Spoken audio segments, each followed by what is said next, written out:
morning mga boss. Good morning.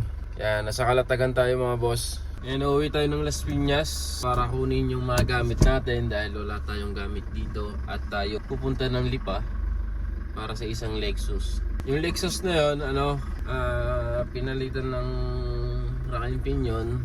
Kasi ang issue ng Lexus is may tumutunog. Ngayon, pina-check. Rack and pinion ang problema. Ngayon, after na pinalitan yung rack and pinion, nandun pa rin yung tunog. So, ngayon, pupuntahan natin dun sa Lipa. Nasa Kalatagan na ako, pero wala tayong gamit dito. Nasa Las Piñas, kukunin natin yung gamit natin sa Las Piñas. Tapos, direkta na tayo sa Lipa. Okay, let's go! Okay, nandito na tayo sa Las Piñas. Ngayon, magkakarga tayo ng gamit. Tapos, pahinga lang saglit. Tapos punta na tayo ng Lipa. Alright. Yung mga boss, papunta na tayo ng Ibaan. Ibaan pala yung pupuntahan natin, mga boss. Ibaan, Batangas. Ngayon, nakarga na natin yung mga gamit natin. Nakaligo na rin tayo. Let's go! Bakit traffic? What happened? Alright, nandito na tayo sa exit ng Ibaan. San Jose, Ibaan. Alright, go! Okay, let's go! Mga boss, 2 kilometers na lahat na doon na tayo sa ating pupuntahan dito sa Ibaan. Ngayon, kakain muna tayo dahil tayo nagugutom na. At alas 12 na rin naman at maglulumi muna tayo. Kakain na tayo. Ang kinuha natin ay parang tapsilaw. At kumuha ng lumay. Buti pala ng lumi dito. Uubos muna natin to. Let's go.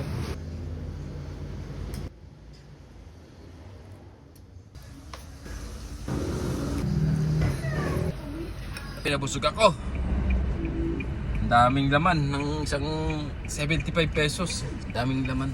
Iba talaga pag nandito ka sa Batangas.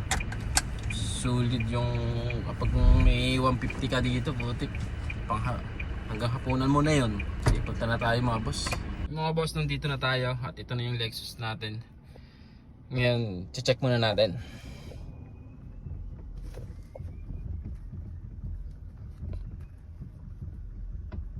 Ayun. So yung naririnig yung parang ayan.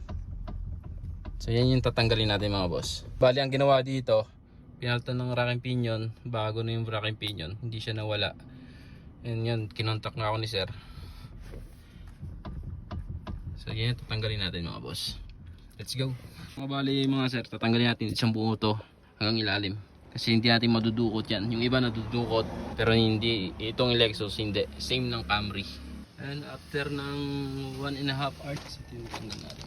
Bali ito yung problema niya mga boss. Kaya nag-iingay yung manubela niya. Tapos konting lubak, maingay na. Nangyayari, kapag nabasag na to, ayan.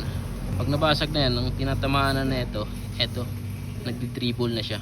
Kaya maingay. Alam mo may bariyang naiwan. Ayan mga boss. Ngayon papalitan natin ng original yan.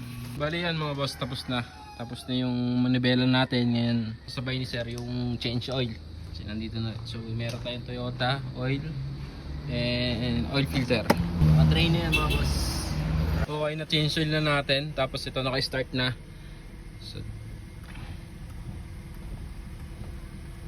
alright, wala na yung tunog. Yan lang mga boss. Zero rotas na lang natin mga boss. Hanggang doon na lang. Maraming salamat mga boss.